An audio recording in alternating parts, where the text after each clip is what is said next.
भारताचे माजी पंतप्रधान डॉक्टर मनमोहन सिंग यांचे 26 डिसेंबरला निधन झालं। वयाच्या 92व्या वर्षी त्यांनी दिल्लीतील एम्स हॉस्पिटलमध्ये अखेरचा श्वास घेतला। मनमोहन सिंग हे 2004 ते 2014 या कालावधीत भारताचे पंतप्रधान होते। मूळचे अर्थशास्त्रज्ञ असलेले डॉक्टर मनमोहन सिंग हे अपघातानेच राजकारणामध्ये आले होते। 1991 साली तत्कालीन प्रधानमंत्री PV नरसिंह राव यांच्या मंत्रिमंडळामध्ये ते अर्थमंत्री होते। त्यानंतर त्यांचा राजकीय प्रवास सुरू झाला। त्यांनी आपल्या काळामध्ये भारताच्या अर्थकारणाला नवी चालना दिली।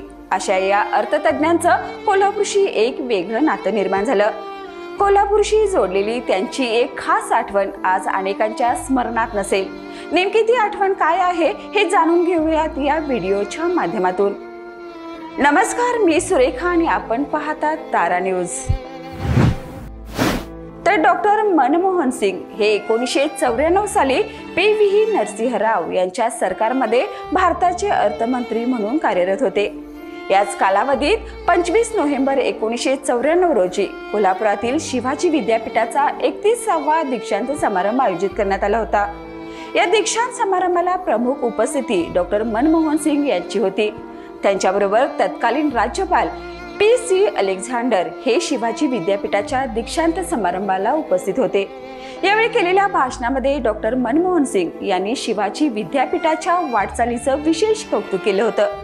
ते म्हणाले, 32 वर्षापूर्वी स्थापन झालेल्या या विद्यापीठाने शैक्षणिक क्षेत्रात जी प्रगती केली आहे ते महाराष्ट्राच्या वैशिष्ट्य आहे आणि याचा सार्थ अभिमान असल्याचं वक्तव्य त्यांनी केलं। तर महाराष्ट्र ही थोर संतांची, विद्वानांची, सैनिकांची भूमी आहे।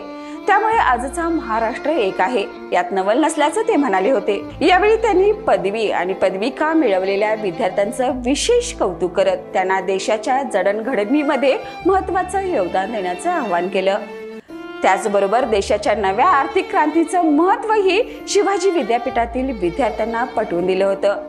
अशी ही खास आठवण माजी पंतप्रधान डॉक्टर मनमोहन सिंग यांची कोल्हापूरशी जोडली गेली आहे। या स्टोरीच्या माध्यमातून तारा न्यूज साठी वृत्त संकलन केले पत्रकार रविराज कांबळे यांनी। अशाच ताज्या अपडेट्ससाठी पाहत राहा तारा न्यूज। बाळ, फ्रीज मधून श्रीखंड काढ ना। आम्ही पूर्वी घरीच बनवायचो श्रीखंड, त्याची चवच वेगळी होती। आता काय सगळं रेडीमेड। आजी, हे श्रीखंड खाऊन बघ। आज तुझ्या आईनं घरीच बनवलं की काय?